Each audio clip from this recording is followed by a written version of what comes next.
So we did the Wizard Tower episode. For those of you who haven't listened to the Wizard Tower episode, go back and check it out. It's one of our specials. It's the 4-hour long one. Yeah, it was a lot of fun to do, but I'm still getting people message me out of the blue about it. And they messaged me specifically going, wow, you did this crazy body horror thing. I did that with the mirror, right? Yeah. And they were like, Dungeons and Dragons is never scary. That was really scary. And I'm like, that was average to me. How do you guys want to handle horror in D&D? Oh, yes. Adam, what a good question. Right? So, I don't want to roll initiative for this, but I'm just like, No. and I don't want to talk Curse of Strahd. No. That's not horror, that's gothic ambiance, right? Yeah. Like, when you do horror, what are you doing for horror? Because I try to inject it in all my games. You guys have seen, like, the undead pirate ship that was sunken and the Shadowfell, and like, how do you guys do it? I'll go. Okay. You're You way took more a bet. excited about this because, like, I have a good answer, but, like, I have a feeling you and I will be on different Okay. camps here. You think about anything that has ever scared you, ever. Any type of horrific thing. Dan's fly down. It is not about the thing. Terry talking to me about fitness.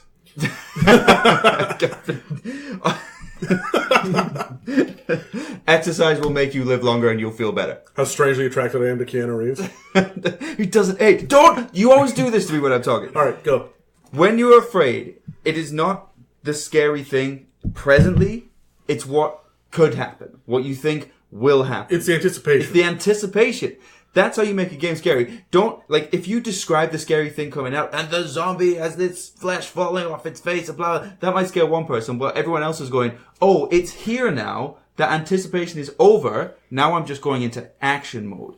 It's when you describe what's on the other side of the door. It's the difference between Alien and Aliens, right? Yes. In the first Alien movie, everyone was like, what the shit is this thing hiding in the rafters? And Yep. And in Aliens, it's like, yeah, it's going to come from behind or in front as we're in the vents, but we have guns, so we're just going to shoot it. 100%. Right. So it's, what do you hear from the other side of the door? What does it smell like? What sound is it making?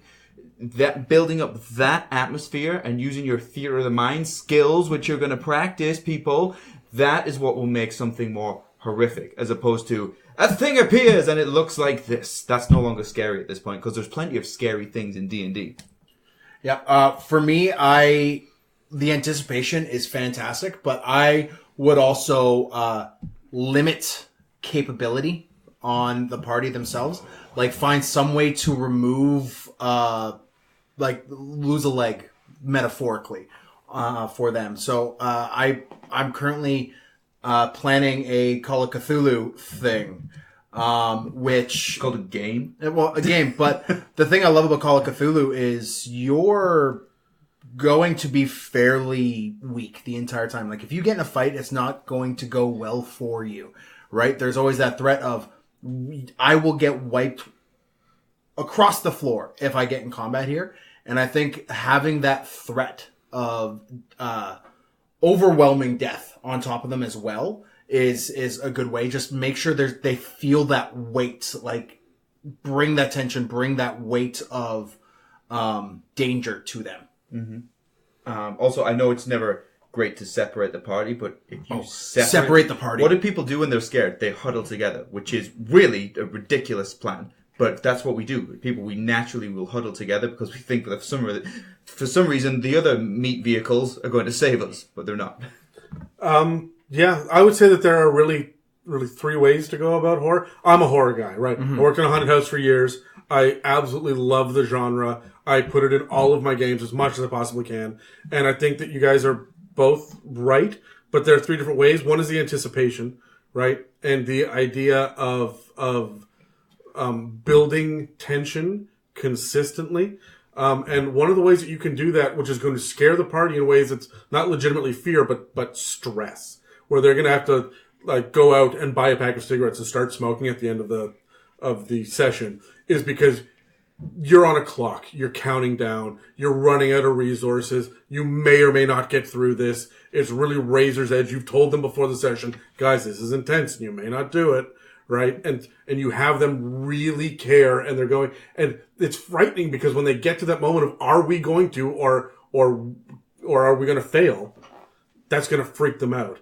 Then there's also the, what you're talking about, Dan, which I think of as cosmic horror. right? Which is the overwhelming sense of dread. Yeah. This is just getting worse, right? You walk into the house. No matter what you try to do, it just gets worse. Yeah, you walk into the house and it's like, oh, the eyes in the painting follow you. But then the second story of the house, the walls are bleeding. And then in the basement of the house, you can hear the heartbeat wherever you go. And if you stop and are completely silent, you get the incredible feeling of something watching you. And like you're building all of this tension, but that dread is coming. Now, none of that was legitimate cosmic horror, but it's that concept of dread. Yeah. That oppressive negativity that is coming down on you. And no matter what you do, you cannot win. But the thing you guys didn't talk about is the actual, like, I am scared for my character's health. And I looked at things like rust monsters and gray oozes and intellect devours. No, intellect devours, because these things, when they hit, they will take you out. Right? And they're low level. So you can throw 7 of them out there. And I mean, we did a one-shot not long ago. There were 8 intellect devours and it wiped half the party. These are like CR1 or CR2 creatures. And they hit and they only needed to have you fail 2 saves. Yeah. You guys are level 8. You should have been able to handle these things no problem. And you just hacked your way through 6 of them. But it wasn't enough, right? No. You did that with ghosts. Yeah. You separated us. It was narrow corridors, and it wasn't even their turn. We just had to move through them to get to where we needed to be, and that was so stressful. We were making I was making crazy decisions that were going against what everybody else had agreed we were going to do, just trying to get something done because you'd stressed me so much. I changed ghosts. For those of you at home that are like, why? They're just ghosts. I changed them up so that the damage that they do is just 1d4. You roll a d6 to find out which ability. Which stat, and then it drops by 1d4. And then I just gave you guys 20 ghosts to have to deal with that were coming and going. You couldn't hit them fast enough. You were losing track of which ones had taken damage. So these 20 ghosts, they're not lowering in number. And you got to get down this hallway and your clock is ticking. And do I run through 3 of them and just hope that I don't? Because right? that's what it got to me. I think I had 3 points left on con or strength, or one of them. Yeah. And I was trying to do the math, like, okay, am I going to get through this? You know, I had to run through 2 of them. But that was all 3. There was this oppressive dread of you guys are all going to die, right? And then there was also the you don't know what's going to happen because it's random on the die, right? And then there's the you get hit and you are now mechanically crippled. Also, as well, right? Against the clock, which was your other point. Yeah. We were stressed because we had to be quick, and we were also, it was like the hot potato. We were trying to pass something between us. Yeah. What was it? I don't remember. I forget what it was. You were passing an undead crying fetus. Oh, that's correct. That's what it was. How can I forget that? Yeah. Yeah. It wasn't. And the other thing I would do, just more practically, is build the environment of your gaming space to lean towards horror. Darken the lights or dim the lights. Yeah, light add candles. creepy music, light candles. Put a picture of Dan up on your computer. Or Adam smiling, because that's usually a bad sign. Change where people sit. Here he is smiling. He doesn't smile with his eyes. No. It's just teeth. It's just teeth. Sometimes it's tongue. Sometimes the tongue sticks out, and it's all teeth and tongue with Adam. Yeah. Goddamn right. What you could do is you could change where people sit so that they're looking at the table differently than they usually do. Like, mix things up around the table to add discomfort. Yeah, it sounds so simple where people might listen to that and say, well, that's not going to do it. But it really does. It adds so much, right? Atmosphere affects everything. Your environment. It's not hard to go to YouTube and find a 6-hour long video of just creepy ambient noise. I remember we were doing the Death House with my group, and we had in the Death House there's the like ghost baby thing, and I found this creepy this creepy YouTube video with this on it, and eventually, like, occasionally within it you would hear the sound of a crying baby in the sound of that. And it happened to line up that one time, that great moment where where that soundtrack lines up, and you're like, you hear a crying baby off in the distance, and you went, and the I love it when that just happens. Dropped. Like, my one buddy Russell, he hates horror in every way, shape, or form. He came to me after the session. You're not allowed to do that again. I'm like, okay, sure, yeah. But anyways, I want to grab your nads, Russell. Today we are going to be talking about your big bad evil guys flows very well from the horror into this. Thank you, Adam, for that. We are talking about world building. So how do you build a big bad evil guy? Where do you put the big bad evil guy? What do you do with him? What are your tropes? All that other stuff.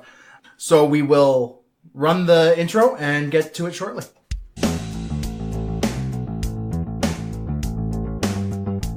Welcome to It's a Mimic with your DMs, Adam, Dan, and Terry.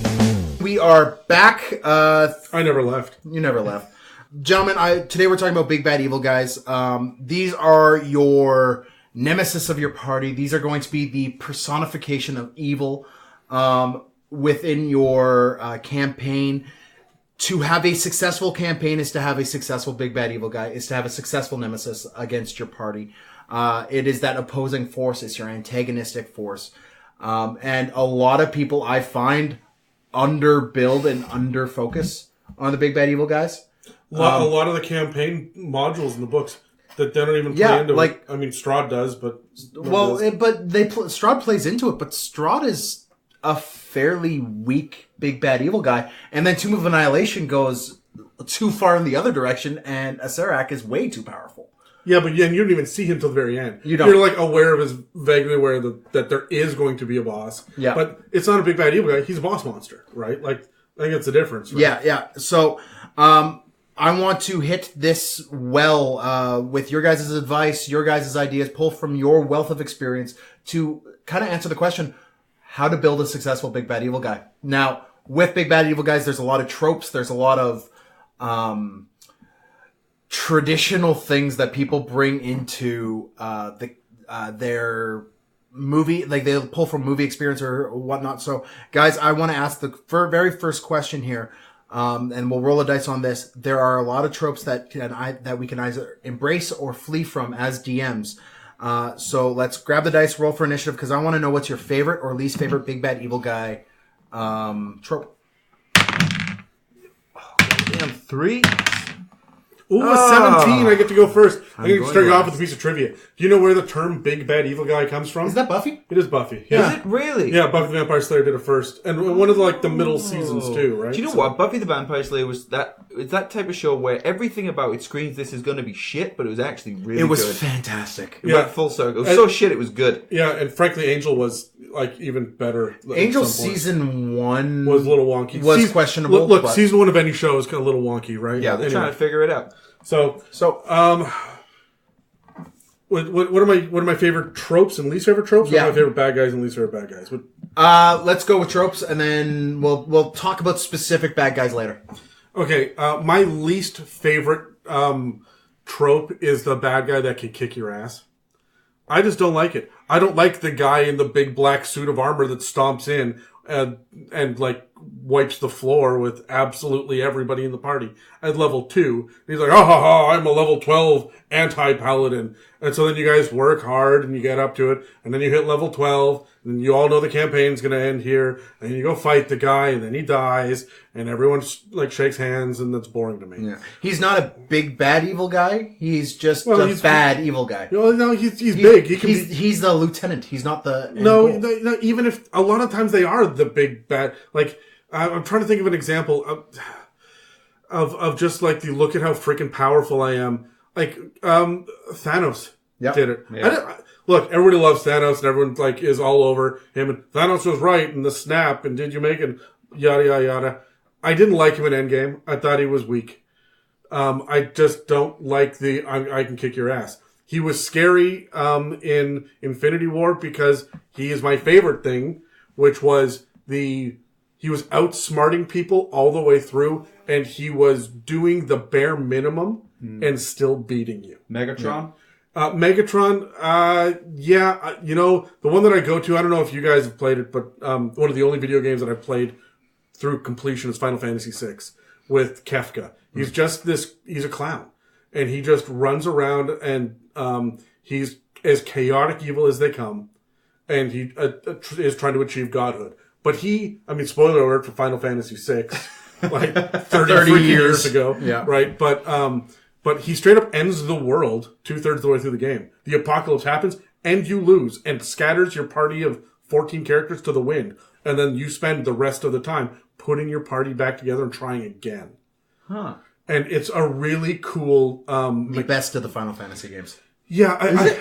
In my opinion, yes. Yeah. I've never played it. It has the best story. I think 7 is the most cohesive. 7 Yeah. is considered the best. Yeah. I really enjoyed 8, actually. I liked 8 as well. Everybody complains 8's a soap opera. Not the point. Anyway, so I'm done with the I am the powerful god and you can never defeat me. Right? I'm tired of that. I want to see the man with the mission, and you don't necessarily know what that is, and you don't know what his tactics are. That's why I love the Christopher Nolan Batman series, because if you look at them, Ra's al Ghul's mission was, like, you knew it right from the beginning, but you didn't know how he was going to do it. Yeah. Right? Scarecrow, you didn't know what he was up to. All right? So that's Batman Begins. The Dark Knight, the Joker was just literally a wild card. Haha. Can I get a hi-hat? Just a no? All right. But Two-Face was like, are you on our side or not? Right? You didn't know, was he going to be a bad guy until the very end? He even wasn't a bad guy. He was just a fallen hero. Right? And then when you have Talia al Ghul show up in The Dark Knight... Surprise. Yeah, Rises. Like, she was kind of out of the blue, but I like that. You weren't sure what side Catwoman was on for the majority of it. And Bane had brutal tactics, but of all of them, he was my least favorite because he was like, I will break you. He's a great example of the guy that'll just kick your ass. Yeah. But he also had this like militaristic tactic to taking down, a methodical way to take down Gotham. He didn't know what he was going to do next, so I like that. But then when he got up to Batman, when Batman like comes at him on the bridge and Bane's like, I will beat the holy shit out of you and break your back, and then he does. I'm like, I know that's right out of the comics, but blow up the bridge that Batman is walking across. Yeah. No one will see that shit coming. No. I want the unpredictable bad guy, not random for the sake of random, not goofy, but I want someone with their own mentality, their own tactics, and you don't necessarily know what it is, and they are adaptable. They are going to change to whatever the heroes do. If the heroes decide that everybody's going to pick up the ability to spam Fireball, then he's just going to go out and when he gets his ass kicked, he runs and he shows up with a cloak of fire immunity. Now what? Yeah. Right? You guys did a really good job last time, but it's not going to work. But now you got to change your text. We'll dive more into this later. Terry, what about your least favorite tropes? There's so many tropes that I think can be done well, and I enjoy the classics. I mean, you have your really powerful lich, or your wizard, or your politician, your big general, which is kind of what Adam was getting towards, your evil queen. We've seen it a lot, and it's great. But the whole point of our podcast is we're trying to look at things a different way. Instead of looking from the top down, like the evil queen, the evil general, I like it when we look from the bottom up. What causes this lowly guy down here? I'm all about the bottom up as well. Every time, Adam. Don't make me switch my hate to you. Oh, all right, hold on. Please switch your hate to him. Hold on. You want to hear me I've do my got Dan impression? I've got 26. I've got 26 episodes of this shit. Like, we need to shift the hate to someone else, please. All right. All right. I like the idea of going from the bottom up, as in, what about this little guy down here, this regular dude, that one bad day, that falling down type reference, where it all goes wrong from there. And because I think that causes the players to empathize and sympathize, and it gives them that conflict. They're not evil from the start. Maybe you have an understanding of why they might be doing something. So you have that emotional conflict throughout the campaign as well, which I think just preys on their humane weaknesses, I would say. I want to lean into this, and I'm going to go back to Batman because I know Batman better than anything. I freaking love Batman.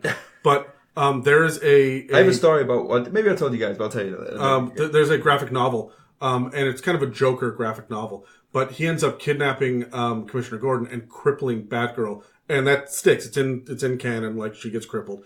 But his whole motivation is to prove to Commissioner Gordon that you are just one bad day away from being me. And everybody is. You are just one bad day from thinking the way that I think and acting the way that I act. Yeah. So I'm going to give you the worst possible day that I can. I'm going to cripple your daughter and take a bunch of naked pictures of her too. And I'm going to strip you down naked, and I'm going to put you in like a funhouse carnival ride, and I'm going to show you all of these pictures of her naked and bleeding on the floor. We're going to strain your sanity to the very edges, and we're going to make you snap. And he almost succeeds. I mean, it's a Batman story. Batman comes in and stops him. Yeah. Right? But that mentality of for the sake of one decision, of one bad piece of luck. Yeah, pull the trigger, don't pull the trigger. Yeah. And I like the idea of, and Adam, you kind of taught me this as well. Asking why to everything until you get to the core of it. Yeah. Why is this person evil? Okay, here's the first answer. Why, until you get all the way down. So you have all of these things to play with. You know, Maleficent, Evil Queen, whatever. They can't just be like that for the sake of being like that. Everybody has their reasons. Also, that whole premise of every villain thinks they're a hero. Yep.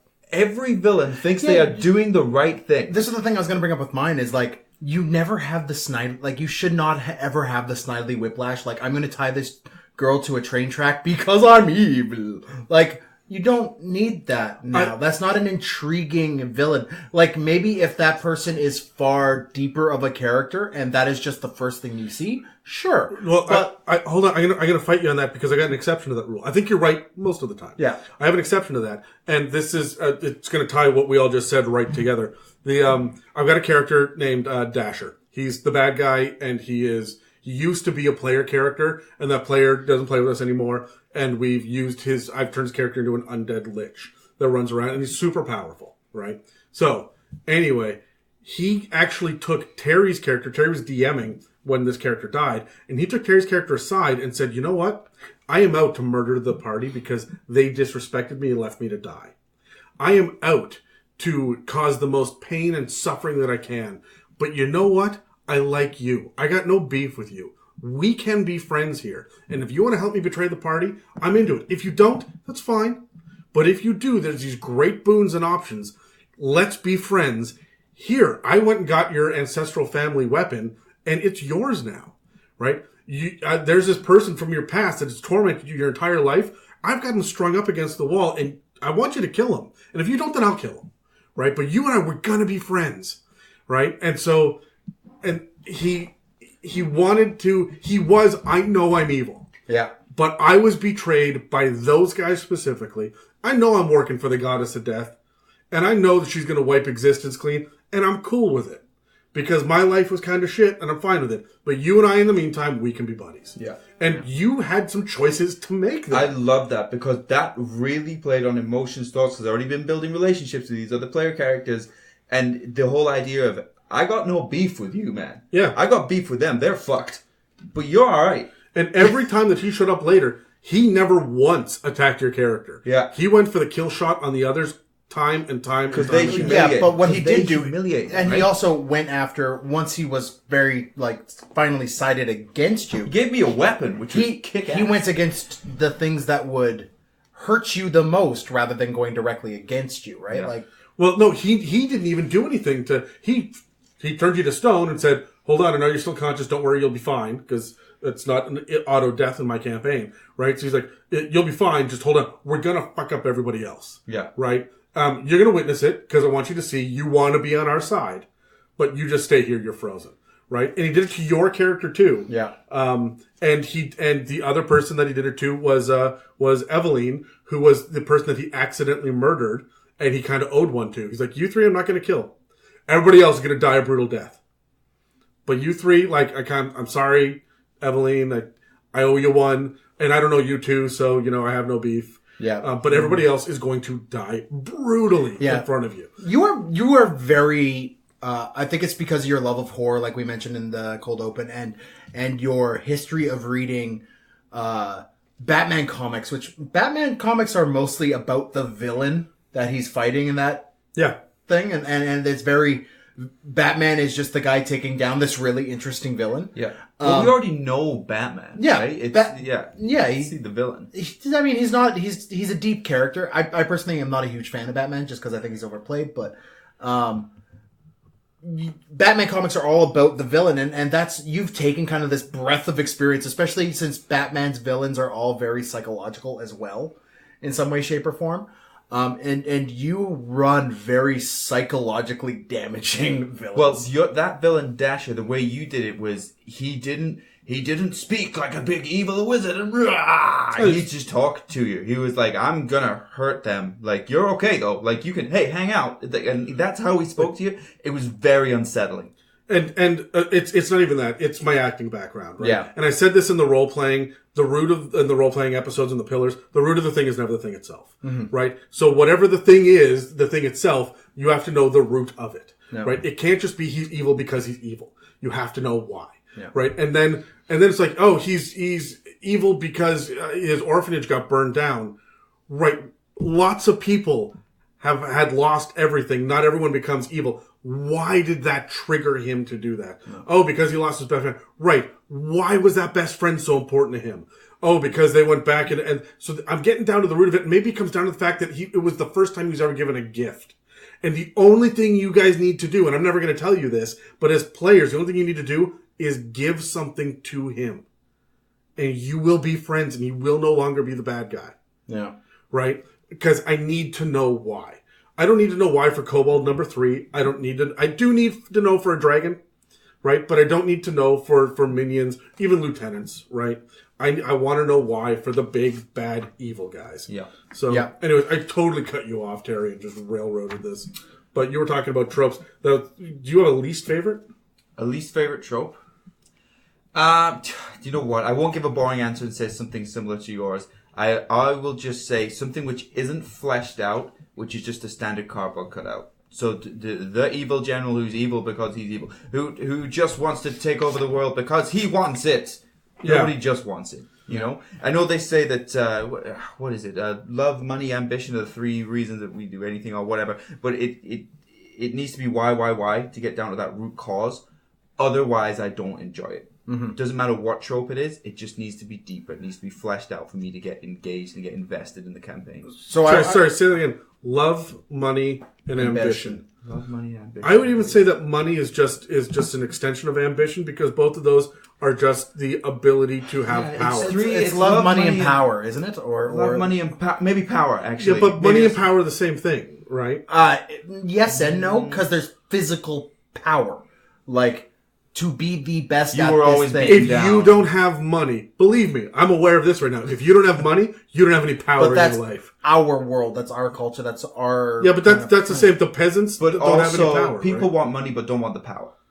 You know, people who want money don't necessarily want power. Right, but why do you want the money? Okay, so here's the root of the thing. Why do you want the money? Oh, for a different type. Like, so the power is in you'll be comfortable. Yes, right. And so that's it. You are no longer powerless. I'm not looking at power as the thing you get, but being powerless is the thing you no longer have. I may say love, money, and position then. Well, no, I would disagree that money equals power necessarily. I think... Oh, go down to the States, man. I think it definitely influences and is a major factor, but I don't think they necessarily need to be connected in that way, shape, or form. Like, I imagine, like, this one guy who wants this incredibly powerful magical item to be this powerful thing, like this powerful swordsman who's looking for this specific sword because it is the most powerful sword. It's not a matter of wealth. It's because I'm the best swordsman, so I deserve the best sword. But kind of thing. Right? Power is merely the opportunity to act without consequences. That's all that power is. Whatever it is that you want, it's the opportunity. Power is also strength. Yes, you're strong enough that you can do this without consequence. I see what you're saying. Yeah, I see what you're saying. We're agreed on the love part, though. We're agreed on the love part, yeah. Oh, if you want to have an easy, like, a underhand pass of how to run a bad guy... Destroyed! Yeah, right? Have the bad guy that, lost his love a long time ago and is now a broken man who's doing evil things. It's fairly easy. I do have one quick question, though. It's still in the same vein. We're focusing very much on an individual big, bad, evil guy. What about, like, things like an organization or council or maybe even, like, some environmental hazard that is your overarching threat or antagonist for this party? Like a plague. I was going to say the word plague, or a seemingly intelligent storm that is going through and your party has to find a way to stop it. Would you guys do anything like that? And how would you approach that? Do you want to roll initiative on this? No, I think this is because a lot of people focus on the individual for a big bad evil guy. I want to know, like, the one thing that I kind of had a thought of is what about these larger corporations or maybe, but organizations or councils that everyone's an equal on this council? but they are directly antagonistic to your party. Yeah, I mean, I feel like there's always, whether they say it's equal or not, there's always someone at the top, right? You fight through the empire to get to the emperor. You know, there's always a head of a council. It's never... yeah, I like the idea of what you said about the environmental stuff, or like a plague or something. But a plague is not a big bad evil guy. You don't fight a plague, you cure a plague. It's just it's skill checks you're doing, right? This is not... If it has intelligence, like the storm that seems to have sentience... Yes, we have that. Those are elementals, right? Yeah. Like, and that can be a big bad evil guy. For if sure, it is yeah. a plague, that is an environmental factor. And what you're doing then is fighting the church to get more clerics, or you're fighting the doctors to release the vaccine. Yep. Like, there's someone standing in your way. In order for it to be a big bad evil guy, there has to be willpower. Yeah. It doesn't even have to be high intelligence. A big bad evil guy could be a kobold with a deck of many things. Right? But there has to just be will to do the thing. There has to be the willpower behind it. I like that. I mean, I try to have this overwhelming sense of dread with the concept of the goddess of death is coming. Yeah. You cannot stop it. She is tearing her way into this world. And everything, if she gets here, existence will cease. This is not, oh, I want it for the blood war, or I'm getting revenge against this other god. No, this is wiping the map. Yeah. And all maps, right?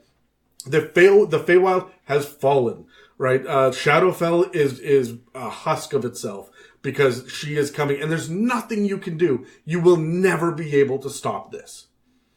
That's coming, but there's still a willpower behind it, and there's still a reason why she is doing it. Yeah. And you will never swing a sword to end her.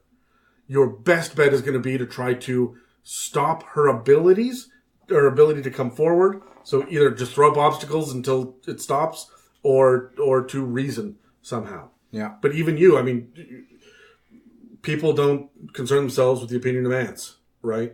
She's not going to give a shit about you. Yeah. Right? So how big is your big bad evil guy? Like there are three sides, big, bad, and evil. Yeah, well, I think we'll get into that as well for the next topic, because I want to talk about the do's and don'ts, like a very practical approach to big bad evil guys, the do's and don'ts of running and creating a big bad evil guy for your campaign. But before we do that, I do want to hit a commercial. So Sure.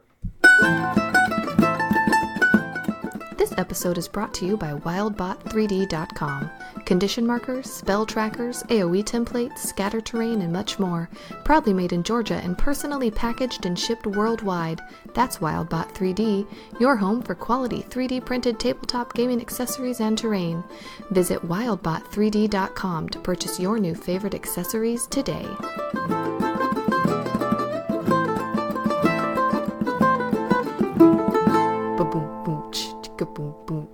Wildbot3d.com. Wildbot. And we're back. So, gentlemen, we've talked very much about the theoretical, what we don't like, what we do like, about the tropes, the concept of a big bad evil guy. But we are a podcast that likes to pride itself on having some practical knowledge to it as well, and some practical inspiration as well. So I want to grab our dice and I want to roll. What are your guys' top 5 do's and don'ts of building a big bad evil guy? Oh no! I'm gonna go first. Got a I 1 and a guess. 4. No, you're not. I rolled a 2. I Highest called it, roll was I a jinxed myself. 4. Okay, so With Daniel. It would be me that one with my 4. Then Adam will go, and then Terry. So when it comes to building a big bad evil guy, there are certain do's and don'ts that you should really approach how to do it. It's my thing is kind of a checklist. Like, how is this big bad evil guy going to affect your party? Why is he important? I would ask like the 5 W's, which I've messed up before on the podcast. Yeah. What are they, Dan? Who, what, when, where, and Wire. where. Who, what, when, wire. That was the last 2 in 1. Who, what, when, where, and why. Yeah. So who are they? So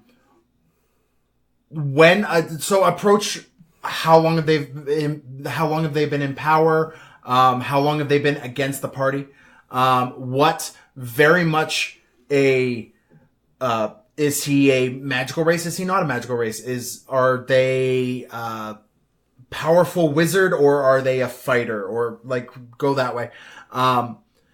Where's their seat of power?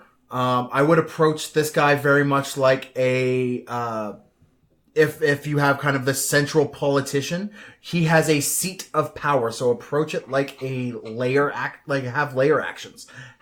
Give him a layer like any dragon would. Now, when you're creating a big bad evil guy, are you adding a CR difficulty so that you're looking for similar difficulty level monsters to look at what their layers may be? Yeah. I'm not saying he's a politician, he gets fog or whatever, but maybe it can sway the minds of people nearby. Yes. Right? So there's an environmental aspect. And I'm looking at kind of maybe different tiers of when you will be approaching him, when you will be talking to him, when you will be discussing with him.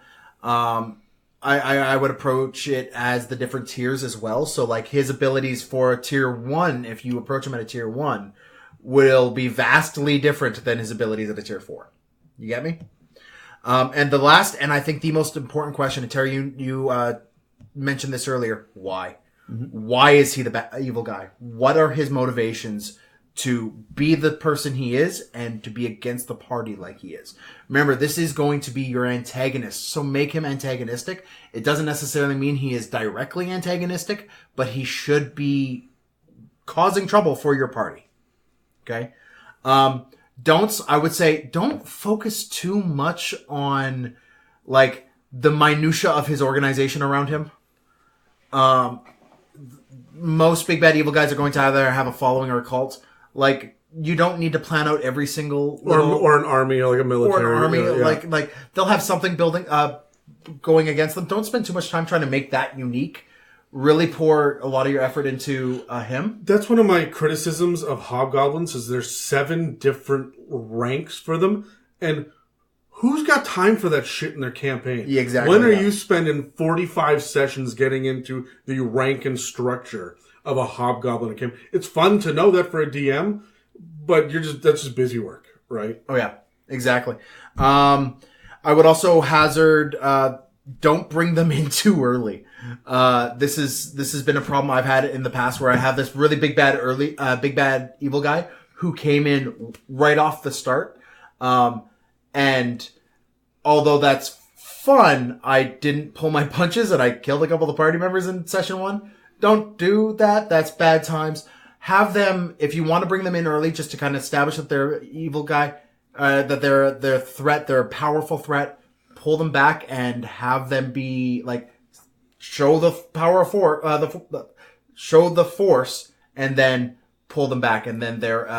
I disagree with you. Definitely dangle your big bad evil guy in there. Session 1, I absolutely love that. But have them murder an NPC, and I don't just mean stab in the chest. I mean flay alive, right? Like just with one turn and one action, snaps his fingers, and all of the skin just drops off of this player. Gross, yeah. Right? Now you've targeted an NPC, and you know the motivation why he hits that NPC. He has no reason to hit the party yet, and if the party attacks him, he's just going to use telekinesis. And just no, you don't. Yeah. No, you don't. The goals and the motivations of the big bad for session 1 are different. You don't start the first session of the game and the big bad automatically for some reason wants to kill these 5 people. Say if it's a dragon, for example, the dragon may be decimating a town, but not necessarily targeting those 5 people. So you can do a show of force if you're a big bad, and you can show aspects of them in the environment. But yeah, you don't necessarily need to target the players straight away. Yeah.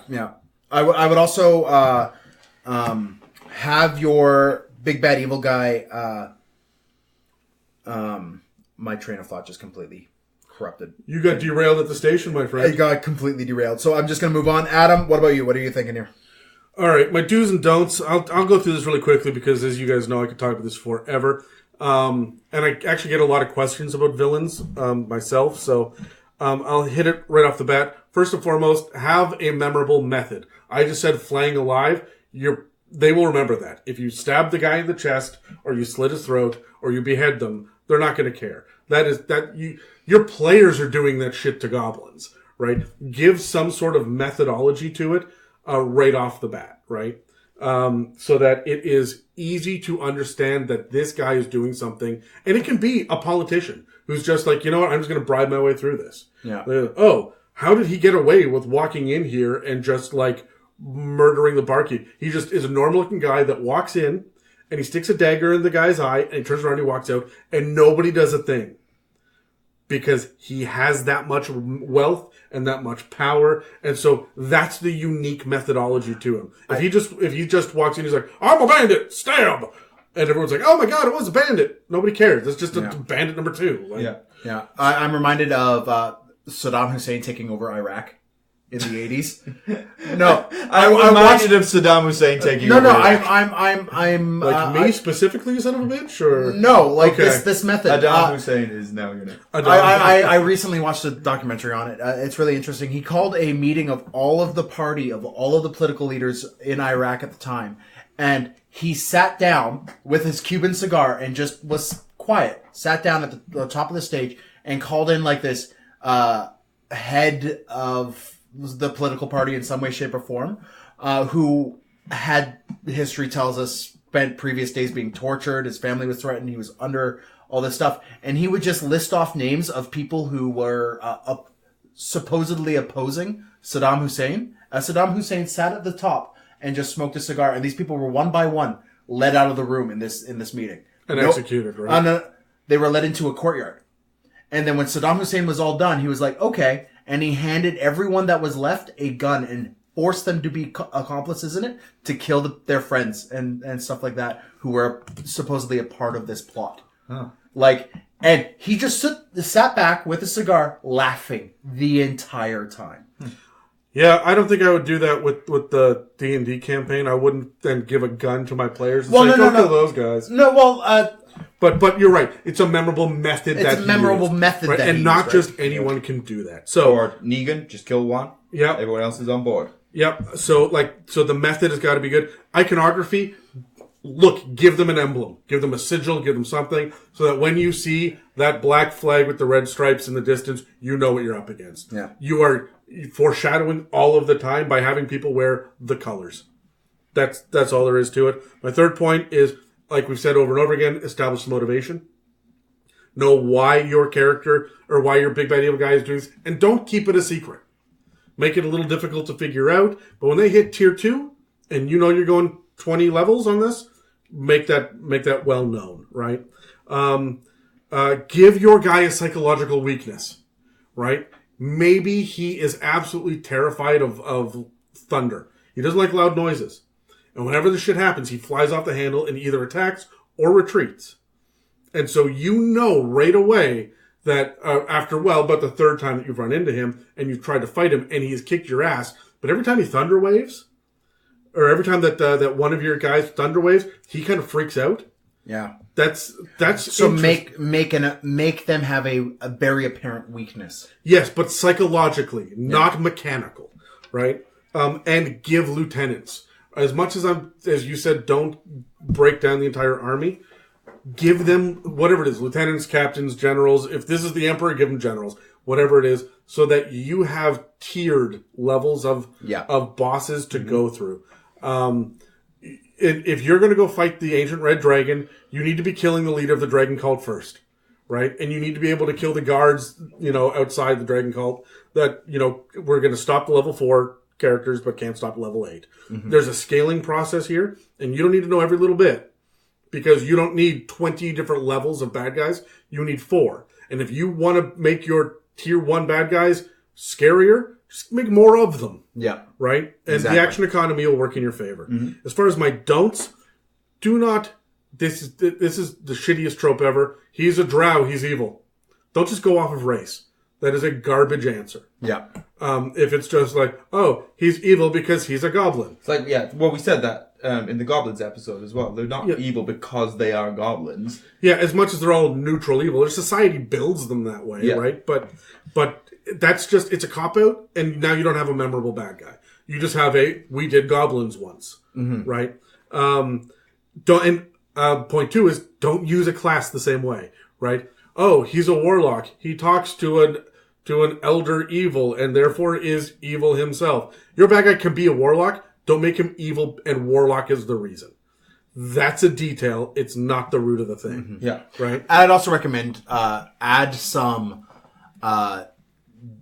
variety within his class and his powers as well. Like if he's a Great Old One Warlock and you've built him to be Great Old One Warlock, increase his telepathy range or do something with him that he that even if a player who built the same type of class is standing right next to him, he's still got those other little things that that player had no access to for whatever reason. Yeah, look, all of the monsters have unique abilities. I'm a big believer in the fact that even the evil humans, they need to have abilities that the players just don't have access to. Yeah. And if your players complain, tell them to get the fuck out. That's what Dungeons and Dragons is. Shut your cake hole. Yeah. Tried to be a little bit more diplomatic, but yeah. Yeah, I just have no patience with that. Like, oh, that's not what it says in the monster manual. Well, okay, listen. Yeah, we gotta get creative here sometimes. Yeah. Listen, level 3 barbarian. Stop reading the monster manual and start focusing on characterization instead of complaining about rules. Exactly. This whole campaign's homebrewed. Yeah. The next thing is I would never, ever, ever put your big bad evil guy in the immediate proximity of your players. Dangle them in front, sure.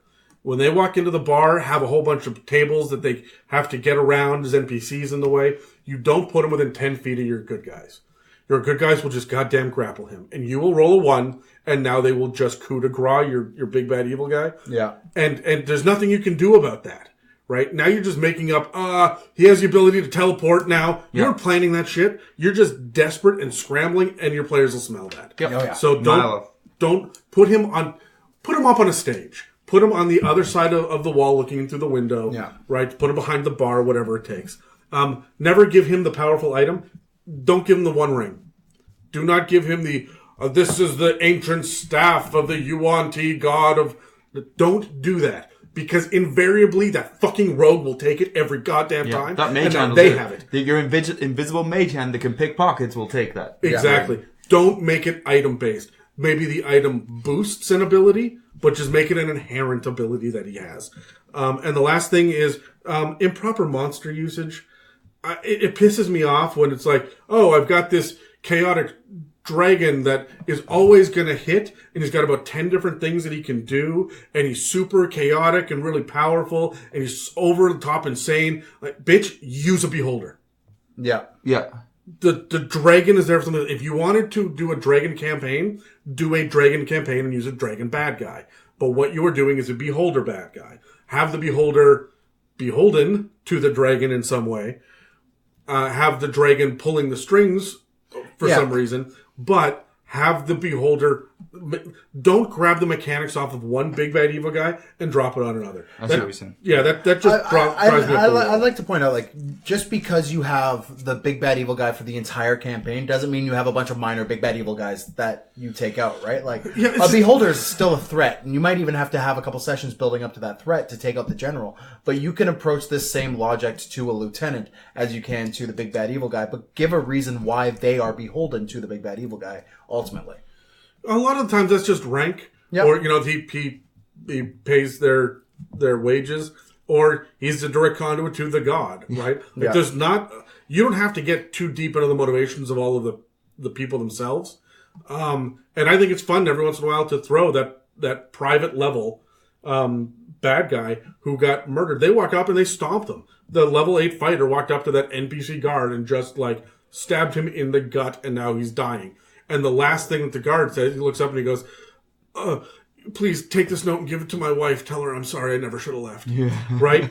So, and you're like, whoa, wait a minute. Who are the real bad guys? And you know the motivation, but the motivation could just be, you know what, they were poor and they needed the money. Yeah. Yep. Right? Or he was born in this country and therefore was conscripted.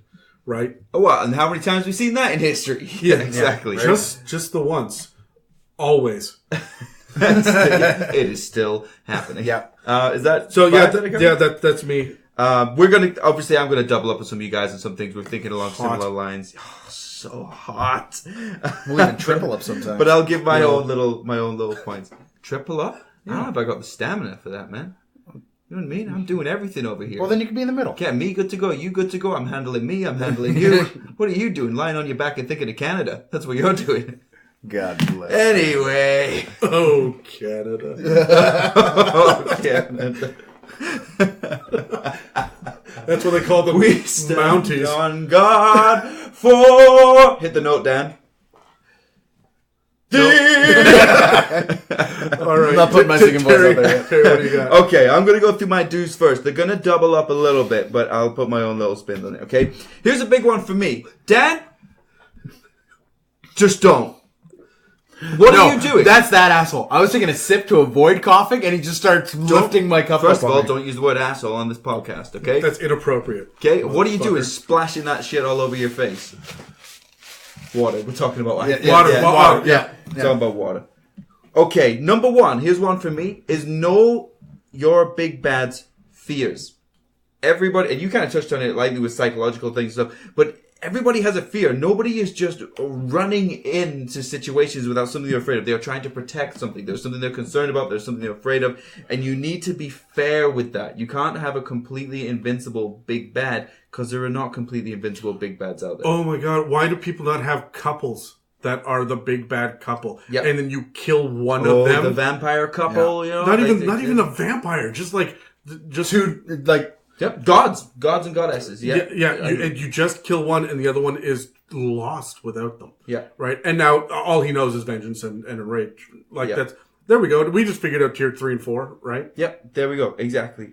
I really like the idea of leaning into, I said it earlier, is playing them as a hero. Remember, in their mind, they are 100% correct because you may have killed their loved one. And so their vengeance is completely justified. Or whatever happened to them in their childhood, which has brought them up to be like this. Or they think they have seen a legitimate problem in the world and these people need to be removed for whatever reason. They see themselves as a hero. And you need to lean in on that. They don't think that they're evil, more than likely. Okay, all right, hold on. I'm going to pause you for a second because I like that, but I'm going to go to Darth Vader for a sec. Now, Darth Vader very much knew that he was evil. He's working for the dark side, right? However, he was so hurt physically and emotionally, so psychologically scarred, that his entire motivation was never again. Yeah. And he knows he's evil, but he just cannot go through this again. I tried your way, and it didn't work. And it hurt so badly that I can never do it again. Which is a huge... a huge weakness masking a strength. Yes. Right? That's the whole thing of Darth Vader was. And those are such interesting villains. Yeah. Yeah. Exactly, yeah. So my third one is have them do good things. And I know that sounds strange, but there's going to be some times where even any dictator out there, there's somebody going, yeah, but we're kind of safe.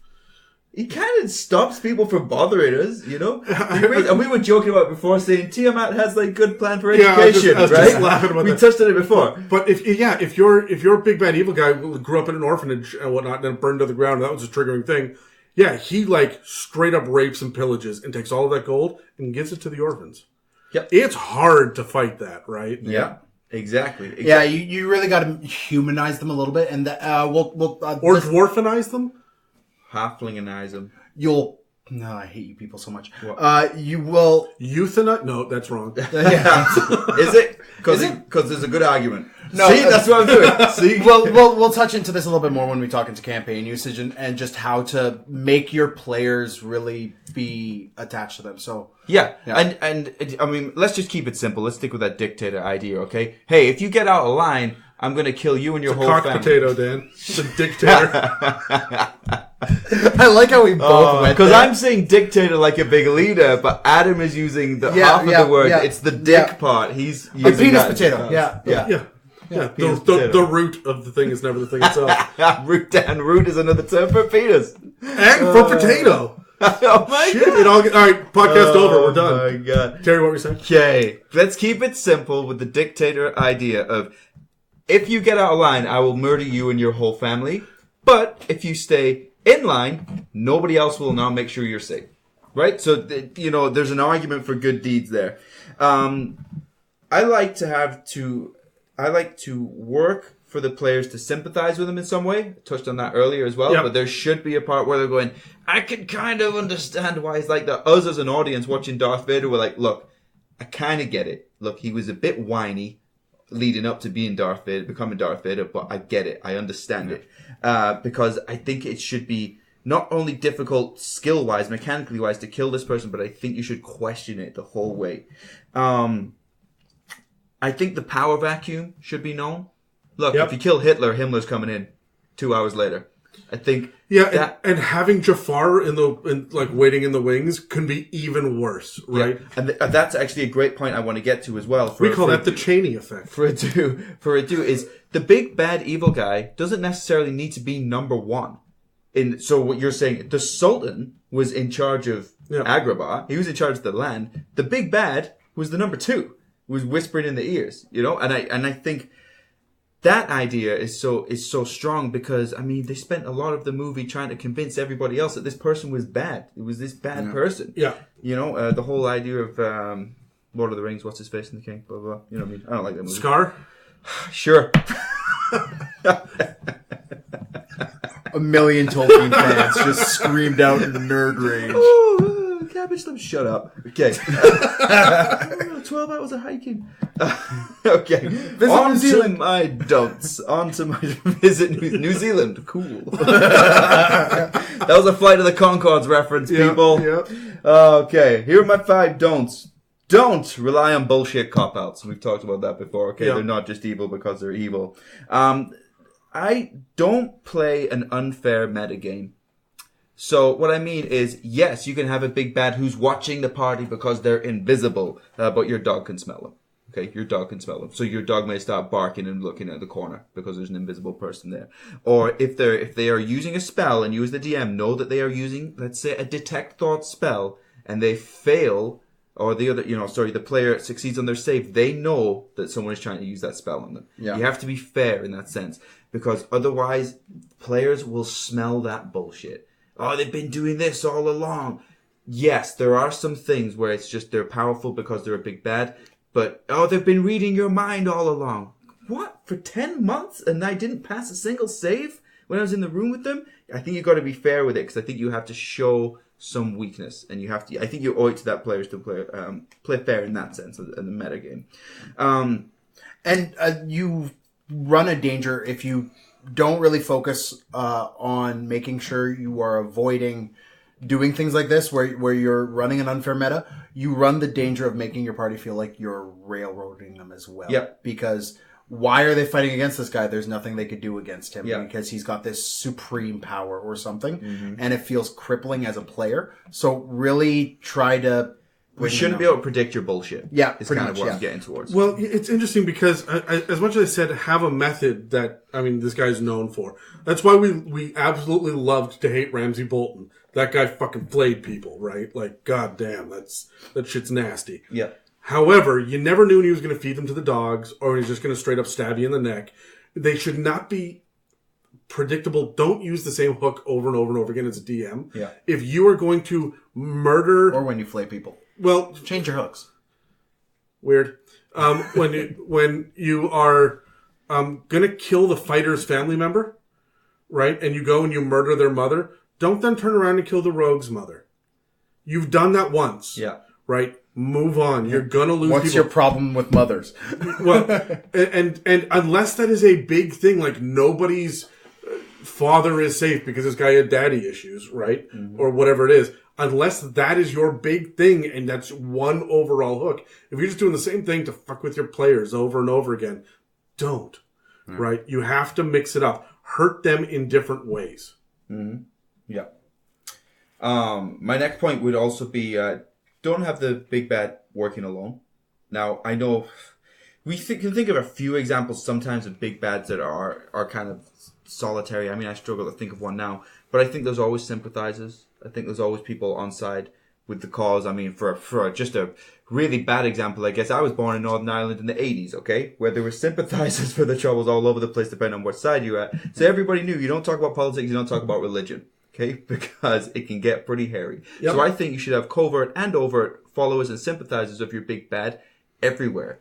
If you're mouthing off in the tavern about how bad this person is and you're making a plan to go and kill them, there could be someone 2 tables over who sympathizes with that person. And I think you should pull them into the campaign as well. So I don't think this should ever be truly working alone. Don't have the big bad be so obvious. I think I said that before, and that's exactly where you're touching on. Have more to them. It doesn't need to be the same hook all of the time. And I know I'm kind of repeating points that you guys are saying here, but it's because we're thinking along the same lines. And it's so important, right? Yeah. Yeah, and obviously I didn't know what you guys were going to say. Don't have them be too obvious. Go why, and get creative with it right down to the core, and then give them different methods of execution. I won't go on that one too much because we've already covered it. And again, don't have them be invincible all the time. They need to show weakness. Yeah. There really needs to be a weakness. So a lot of my points were already what we discussed, but I didn't know what you were going to say. So there we go. Cool. Well, we are going to quickly shift into a time of shout out before we talk very specifically about what do we do with the big bad evil guy specifically in a campaign, how to invest your characters, and some ideas as well. Some very actually individual ideas for a big bad evil guy. So before we get into that, a quick little shout out. Specifically, I want to shout out the Zombie Knight, Hefe. He's one of the... Jeff. Sorry, Jeff. Yeah. He's one of the last, very vocal people in our kind of Instagram and our social media that we haven't really called out yet. And yeah, I like last to but not least, right? Yeah, definitely not least. Jeff's been fantastic. He's been... all over the place in our Instagram pages and our stories. He's very a vocal supporter, and we love him for that. I like to just troll through his Instagram feed and just leaving swear words left, right. No. Sorry. I like to troll your Instagram feed. I know you do. You like to troll me in my real life as well, right to my face. But I like watching his painting progress and whatnot. Like, the man is a fantastic painter, and really, if you have any sort of artistic bone in your body, you will love this man's Instagram page. So that's Jeff. It's the.zombie.night with a K. Knigget. Go ahead and go and give him a follow. Other than that, we have our giveaway. Adam. Okay, so we've talked about this a couple times. You're going to keep hearing about it all summer because we are excited about this giveaway. We're getting more and more stuff added to it, and we're going to actually release a comprehensive list when we stop adding things to the giveaway. But what we want is you guys to write into us either at our email address, info@itsamimic.com, or hit us up on either Twitter or Instagram. Our Instagram handle is at It's a Mimic, and our Twitter is at It's a Mimic D&D. So let us know which classes you think that each of us are, which races, and which backgrounds. The person who is the closest, we're going to sit down and vote. We're going to do probably a special episode and say, hey, here's what we think, right? The person that gets closest is going to win all of the prizes. So this is kind of like a grand prize giveaway here. And we're really excited to hear what you guys who have listened to all of these episodes think about where we're sitting. Honestly, I feel like all three of us are bards, and that's kind of a giveaway to some degree. And also Dan is just an NPC villager. Yeah. So neither of those count. But straight commoner. Yeah. But wish you were uncommoner, bud. So where's my pitchfork? Make sure that you check us out on our website as well at www.itsamimic.com, and check us out on Facebook and YouTube. Don't forget to give iTunes a comment and review, and like our stuff, and give us some ratings. Everything that you do helps us, and all the help that we get allows us to do more shows, more specials. We get to take more time out of our lives to provide more content to you. So let us know who you think that we are. Again, that's classes, races, and backgrounds. Dan? Other than that, if you want to reach us for any other thing other than the giveaway, you can reach us at info@itsamimic.com or our personal Instagrams, which you can reach Adam at. No, don't reach out to me. I don't want it. I'm tired of you people. Okay, that's at Rusty Styrofoam. Please send him all the messages. Terry? Mine's at SendNoobsDND. And I'm at Oscar_the_orc, all with K's. So, where's the K in the? It's the silent K that you can find at the end of my middle finger, bitch. Oh! Shots fired. So, now that we are wrapping up this episode on Big Bad Evil Guys, I want to... You are declaring me like a son of a bitch, and it's starting to creep me out. Oh man, no. I can't wait for the video. Alright, so, well, Adam stares at me and I get super uncomfortable. I want to talk about specifically how you want to use your Big Bad Evil Guys at a campaign, and What are your tips for kind of drawing them out of your players? I don't think he's blinked. Terry, I'm going full Hannibal Lecter I'm on not you. looking. I'm not looking. You know what this is? This is happening. This is like if, like a cougar attack. I don't need to run faster than the cougar. I just need to run faster than you. And you almost certainly will. So how do you pull from your players? How do you really invest your players into the campaign? He's still doing it. And into your big bad evil guy.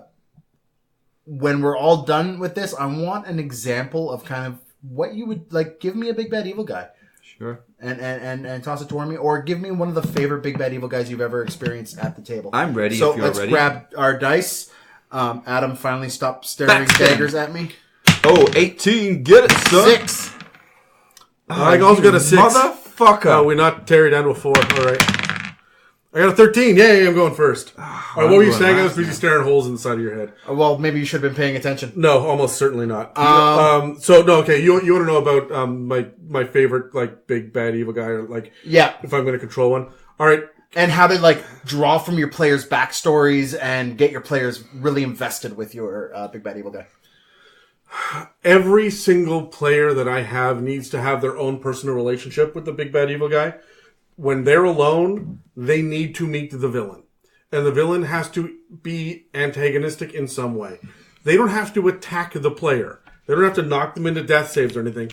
They can just, the rogue goes into the back alley to go, find a contact with the thieves can't, to find a place to fence some magic items or whatever. He turns a corner, and there is your guy just looking at him and smiling and slowly slitting the throat of an orphan and then teleporting out. Right? That is personal, especially if that orphan is an NPC that character loves. Mm-hmm. Make it personal for each person. And the big bad evil guy doesn't have to be the same person for each one of your players. One of the things that I love to do is have my overarching bad guy that anyone can latch onto at some given point. For me, of course, I keep talking about the goddess of death, right? And I keep hitting this where this is coming. And she's got these lieutenants, and there's a couple of liches, and they're there. And everyone's kind of got a personal hook into who these liches are. But Dan joined the campaign, and he didn't know what any of this meant, right? What's a dasher? Yeah, right. So, and I'm getting ready to gear up towards a big act break, and how do I make this important and really drag Dan in? So then I went to his backstory, and I grabbed a nemesis that I asked him to provide me early on. Right, so he's got his own personal agenda. Even in the campaign that we're playing right now, not only do you have a personal villain, but now your NPC daughter has a personal villain as well, who has now become your personal villain as well by just association. By his actions against my family. Yeah, so there are levels of bad guys, each uniquely sinister in their own way. Because if I've got 6, 7, 8 of these bad guys, they're all going to be tier 4-ish, and we can start crossing names off. Because when you hit the last session, it needs to feel like a will we, won't we. You should have failed repeatedly all the way here. Not every time, but enough that it could really feel real that you will just lose this fight. You've lost friends. You haven't been able to stop the cultists from raising a demigod. You haven't been able to rescue the orphanage. You haven't been able to save the family member from the backstory. Whatever it is, it's all been there. You've had your victories. You've killed some of these other villains, but they're mid-level villains. Yeah. They're still just as evil, still just as personal. They're just not that powerful. And so that's where I'm coming at it. But then again, I run long campaigns. You do, right? Yeah. That span years. So I have the opportunity, and each session lasts, 6 hours minimum, right? So I've got all of this time to drop hints and say, you know what, you recognize the symbol of this person over there. You realize that this arms dealer that you've been dealing with has actually been a villain that you haven't seen in 4 months, right? And he's just in disguise now. Yeah.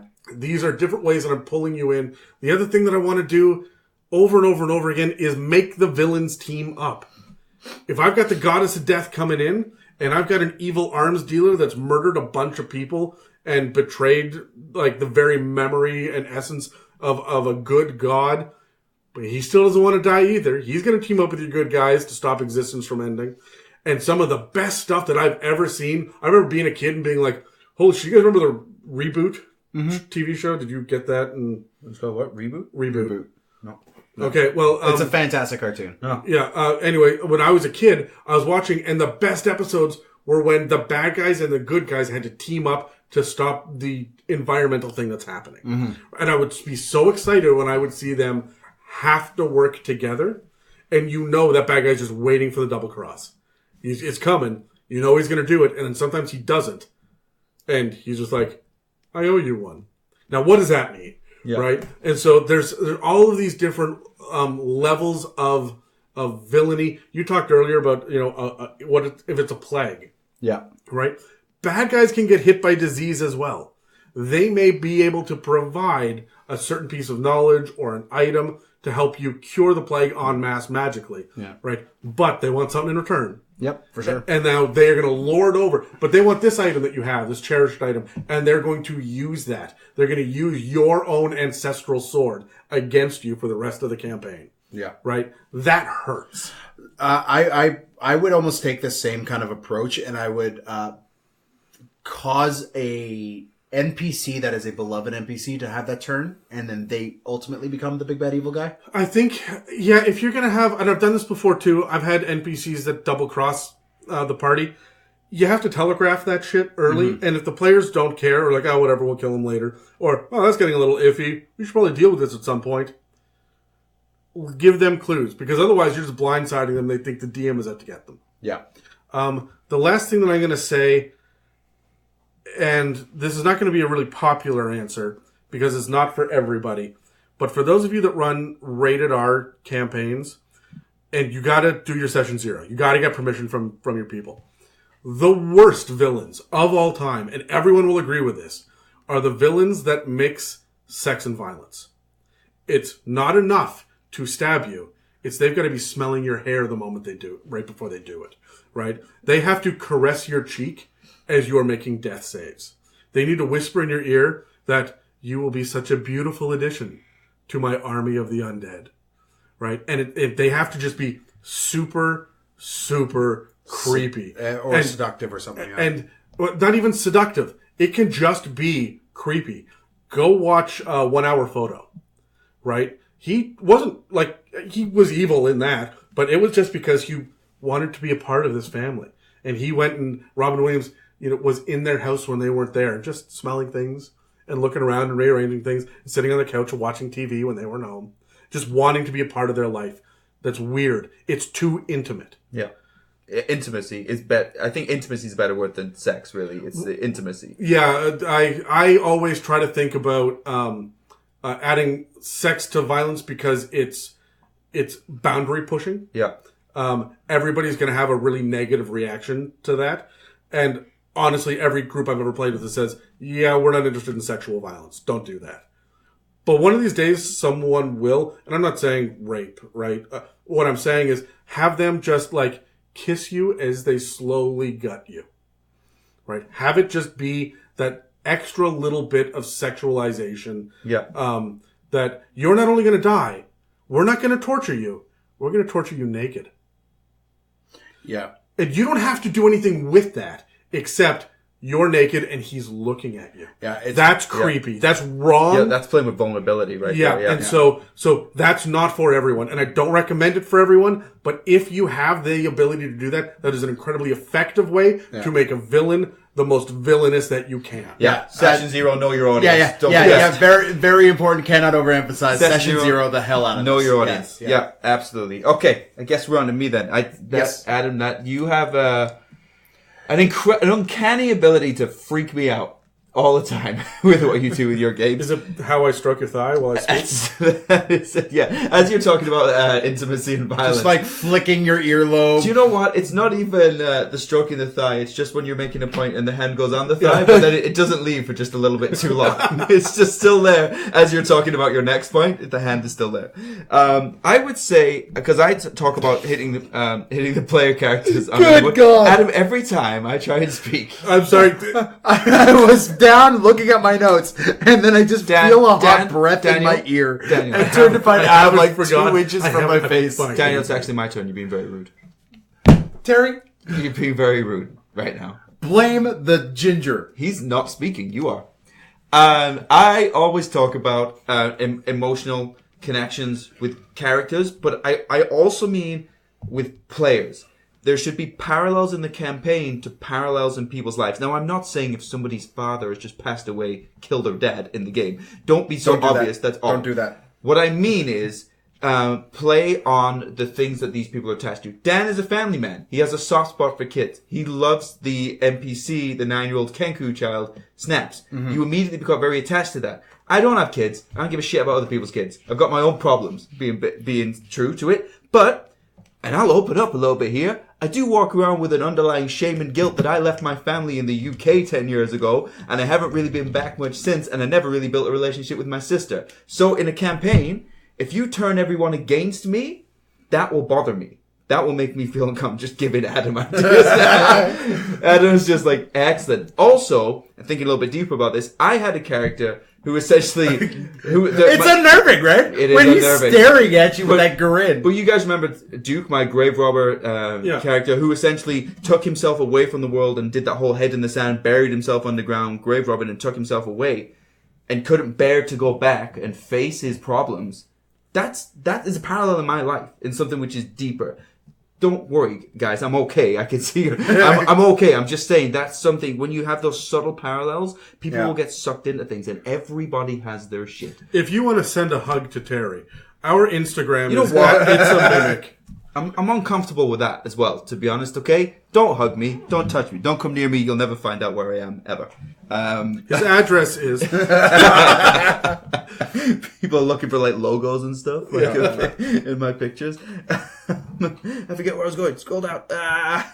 And for the big bads, the threat, remember, should be in the world around them as well. And this is also what you do very well. The goddess of death is targeting everything, not just the players. And so these things that make you hate that big bad are everywhere. It's not just what they do to you, it's what they do to other people. It's what they do to everybody. Mm. The fact that you feel like you just constantly, doesn't matter how hard you try, you just keep losing. The well collapses now again. We just feel like we keep losing people no matter what we do. You get a little victory, you get knocked back. You get a little victory, you should fail your way to the end of the game. There's also like the little hints, and this is one of the things that Adam pointed out as well, was the iconography.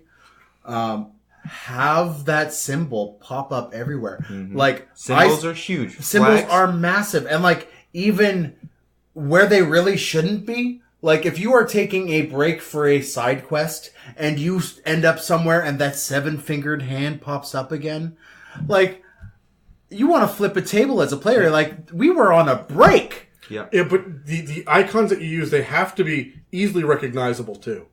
Right? You can't do something that's too obscure. Adam just drew a dick for those you guys. Yeah, you guys can't see this, but I've defeated Dan completely. God, we should laugh at it. But symbols in life are huge, right? Everybody has their... This one is. Everybody has their team. Every country has its own flag. You know, you know what? I sit here in agony this entire time when you guys just go off on me. Terry is talking. This is hilarious and well done. I appreciate you for this. It's actually my continue, turn. Terry. It's actually my turn. I'll continue because I want to, not because you want me to. I'm the DM. You do as I say. Oh! Dan's coming back.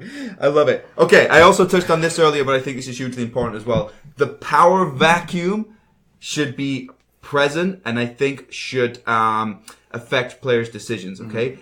Or, if they didn't consider it, fine, whatever. If they kill the big bad, you can set up a cliffhanger for the next campaign because what happens next? How do the people judge this? How do the followers judge this? Who is the person waiting in the wings to come in? Because if you want a little cliffhanger for the next campaign, you've got it right there. But I think that whole idea of the power vacuum should affect the players' decisions because I don't think it necessarily needs to be over when we think it's over. Yeah. One of the things that we haven't discussed, and I think the power vacuum kind of leads into this motivation as well for a big bad evil guy, is the concept that absolute power corrupts absolutely. Mm. And part of that is look at how much I've gained and I am afraid to lose it and I will go to any length just to keep what I have. And you see a lot of rulers, a lot of monarchies and dictators and people and orange presidents that will just do whatever they can to keep that power, even if it's driving everyone like under their thumb insane. And they will have zealots that follow them to the ends of the earth. Mm-hmm. But the idea that look at how far I've come, and under zero circumstances can I backslide. Right? So I think that's with the power vacuum, having the second in command then step up and say, you know what? Hey, this is okay. And he puts on the king's cloak and he puts the crown on his head and he smiles to himself and he says, you know what? I've earned this. And no one will ever take it from me. Yeah. I see myself on an iron throne. Exactly. Right. And so that's Dan, do you want to speak? Now's your turn. Now's my turn. Well,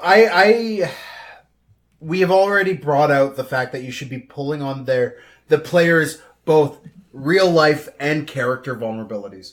You should be pulling on their backstories and pulling from the things that they have kind of set up. Straight up request a nemesis. Like, there's nothing wrong with at your session 0 going to your players and be like, guys, give me someone to mess with you. Mm-hmm. Everybody has that person in their real life that they absolutely hate. You know who you are, Dave. And so when that person crops up again 18 sessions in. Yeah. And they're like, did I write that? Did I do that? Yeah, and you've done that to me a couple times. Yeah. Where you say, yes, you did write that into your backstory, and here he is. And here's why you hated him. Remember you said this? Yeah. And here's what he's been up to since. Yeah. One of the things you've done, and you pulled from my backstory for this, and you mentioned it earlier, was this arms dealer character that we're talking about is my other character's nemesis that is now my current character's ally. And it is forcing me, who has some troubles metagaming sometimes, let's be completely honest, to be like, yeah, okay, I like this guy. And like really try to force me into this space where, because I know both of these backstories, I have to really work on focusing that this guy's an ally and not an actual enemy. Yeah, it forces you to role play. It forces you to role play. And if you're going to role play, you better feel. Exactly, right? And do what you can with your big, bad, evil guy, ultimately, to cause your players to become invested, to feel genuine emotions about fictional characters, right? Like, I think that's one of the reasons, that's the kind of goal we all approach this, is we want to tell a great story, and you can't tell a great story without getting invested in some way, shape, or form. So, is there anything else we want to add here, boys, before we talk about that one best one we've ever experienced? Yeah, I've got a hint, which for all you DMs out there, feel free to use this. I think it's fantastic, and I did this in my last campaign. It worked out really well. By giving these small lieutenants or these bad guys that are boss bad guys, but they're not villains, right?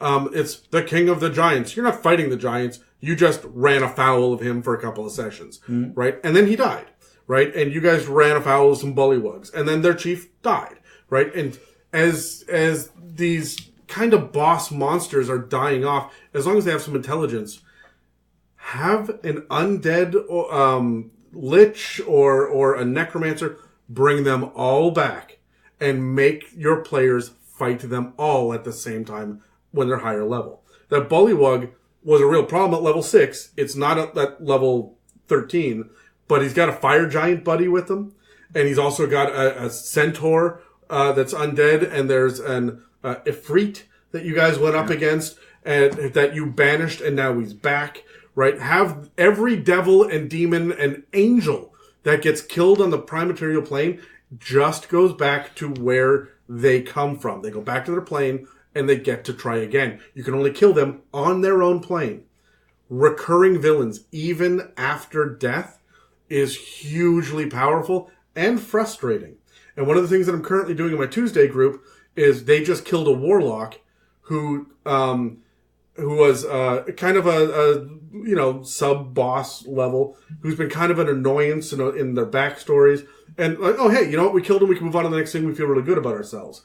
And then at the end of the session, after everyone had packed up, I said, well, wait a minute. There's an end credit scene to this session where this warlock steps out of a sarcophagus, bigger and angrier, and his eyes are glowing.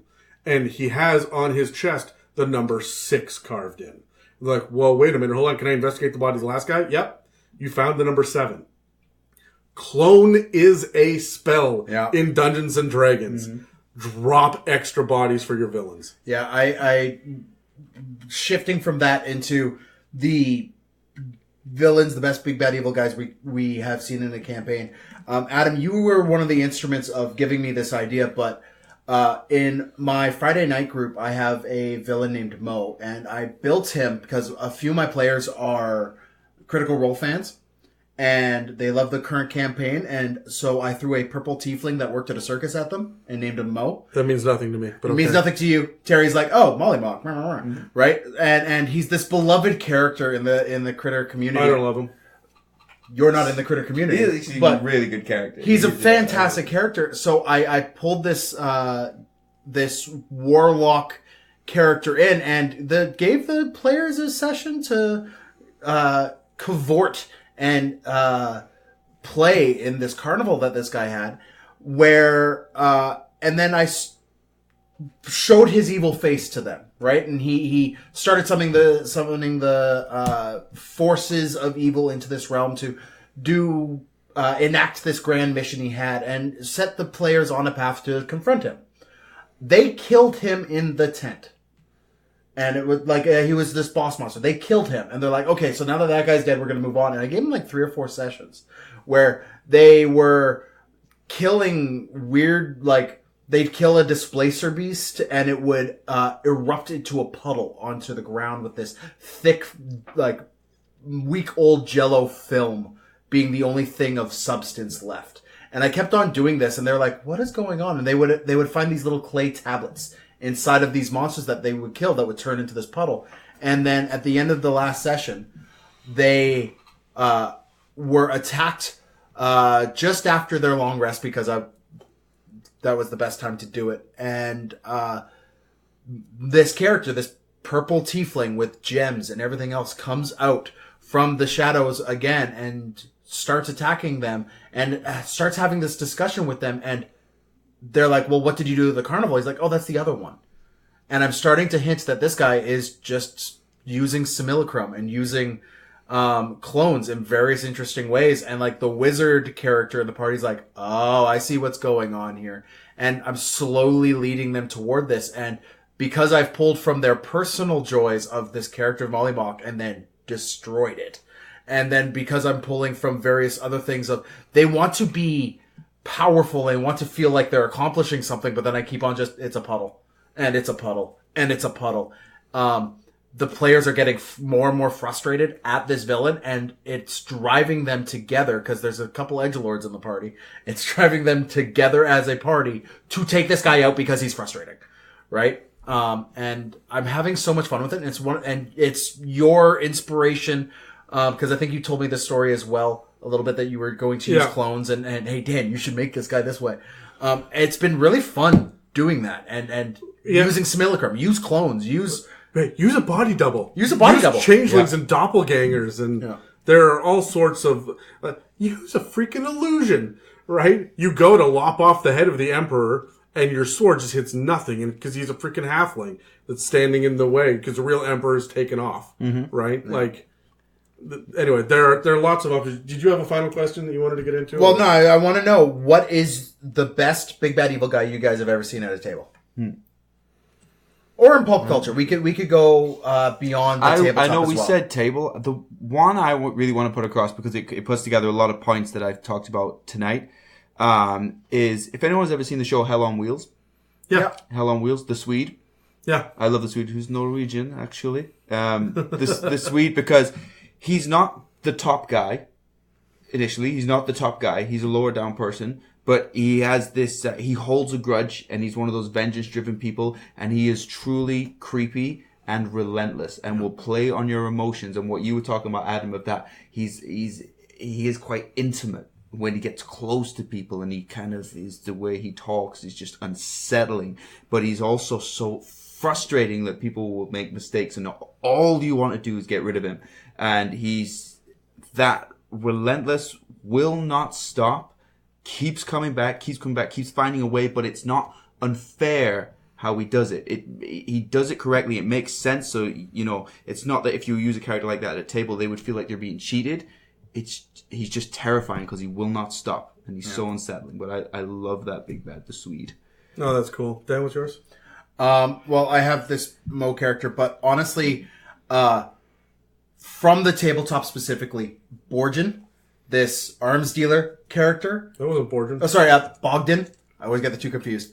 Bogdan, this arms dealer character, has just been absolutely infuriating for me as a player to play against. But you personally, everybody else knows what's going on, but they don't care. They don't care. No, this is specifically me, and I love that you've kind of built this guy to target, and like he's doing a couple things that are challenging the metagame side of me as well. Whereas like, oh yeah, he's handing over these vials, and me as Dan knows what they're for, but me as Lockie has no idea. Like you're twisting these things, and he is actually a decent person. For the most part, at least he's coming across as a decent person. So you've really made him an ally, and it's going to be challenging when that coin gets flipped to the other side. And I think you've done a lot of really good work building into this and pulling from the backstory and all these little tweaks. You've done the same with this with Granite or Plymouths or the shape changing Rakshasa that all of a sudden is everywhere at the same time. Like you actually had to do the reminder to me where you were like, okay, Dan, remember in your backstory you said this, and I'm like, really? I wrote that a year ago. Okay, now I need to review the stuff I wrote because you're clearly using it against me. So it's really, really been inspiring for me to go to my players and start doing the same and demand the same kind of stuff. What about you? What do you got? I DM so much. I don't see big bad evil guys. I never get out of freaking tier 1, right? Like every time that I'm a player, you hit level 4 and you're freaking done. Even in your clear cut campaign, that with all those guys who, hey guys, how's it going? I know half of you listen, but even in that, I ended up being the big bad evil guy. Yeah, right. Yeah, like, I was going to mention that as well. Like, get a player to betray. That's tough to do. It's tough to do and have an out. But that's happened in multiple campaigns recently for me right now. But I don't know. I feel like if I talk about big bad evil guys, I'm at the table just tooting my own horn. So I'm going to grab something from pop culture, and this is going to be controversial. I think. Did you guys ever watch Deep Space Nine? Star Trek Deep Space Nine? That was the one that I did not watch. Then you were wrong as a person. Yes, that was the one that you should have watched. My favorite one was Voyager. Yeah. You are wrong as a person. No, it's Voyager because you haven't seen Deep Space Nine. No. Anyways, for those of you who don't know, there is a character in it who was a dictator. And this is in his backstory, that before episode 1 starts, he is a dictator. Yes, penis potato. And see, it's funny when someone else says it, right? I've never thought of dictators being potato. No, that's all I hear. Anyway, so... but there was a population that was enslaved, and he saw the occupation of their home and then left. Right before episode 1 starts, he leaves.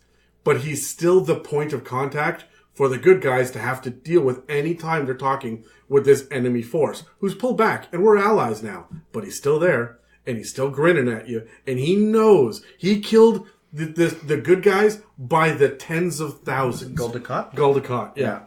And he looks at you and he smiles and he goes, I know, you are living in my old home. I built it. And every once in a while something goes wrong and he has to come in to save the good guys. And you just hate him. He's slimy and he's gross and he's just so freaking smug. But he is on your side the entire time. And you hate that you need to ask him for help. Yeah. And then it turns out that he has a change of heart in later seasons. I mean, spoiler alert, whatever. It's 25 years old. Come on. Yeah, right. Like, so, but he has a change of heart in later seasons where he's like, you know what? I'm going to follow the good guys' gods. And I'm going to do everything in my power to help their gods and to be a legitimate good guy. And then all of a sudden he goes, whoa. But their evil gods really have the most power, so I'm going to back them instead. And he then, he's been on your team. He was started as the bad guy. Then he was an ally that you hated. Then he was an ally that you needed. And then he was kind of an ally. And now he is the big, bad, evil guy. And nobody saw it coming. And it was absolutely fantastic. This character arc. And he's got 3 or 4 episodes a season. He's not really in a whole bunch. But every time that he's there... the status quo changes. Yeah. And that's what I really like about him is you're never sure where he stands.